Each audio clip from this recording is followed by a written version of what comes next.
Umabot na sa 2,418 na kabahayan ang naitalang nasira sa Region 2 matapos ang pananalasa ng Bagyong Nando. Sa panayam ng Bombaradyo Kawayan kay Ginoong Alvin Aizon, Information Officer ng Office of Civil Defense OCD Region 2, sinabi niyang patuloy pa ang verifikasyon ng kanilang tanggapan kaya posible pang madagdagan ang mga datos. Sa lalawigan ng Batanes, 3 bahay ang naiulat na partially damaged. Sa Cagayan, 195 na bahay ang totally damaged, habang 2,280 naman ang partially damaged. Sa bilang na ito, 193 totally damaged at 2,034 partially damaged ay mula sa bayan ng Kalayana, Cagayan. Sa bayan ng Santa Pracedes, may naitalang 182 na nasirang bahay. Sa Bagao, may isang totally damaged at isang partially damaged na bahay. Sa Gonzaga, 2 ang partially damaged, samantala sa Nueva Vizcaya, 2 bahay ang nasira sa bayan ng Santa Fe. Bukod sa mga napinsalang bahay, 8 ang kumpirmadong nasawi sa rehiyon.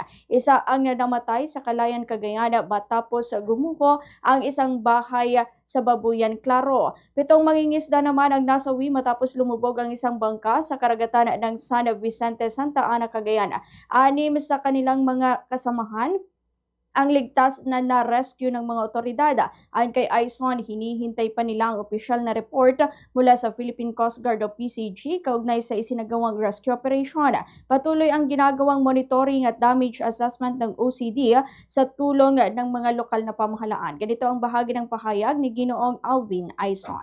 Na mabawasan ay madagdagan po ang bilang pa po ng mga pinsala na itala po dito kasi may mga may mga LGUs pa po dyan sa may Batanes and Calayan, including dito sa province po natin dito sa Cagayan, ang hindi pa po nagbibigay ng kanilang datos pagdating dito sa damaged houses.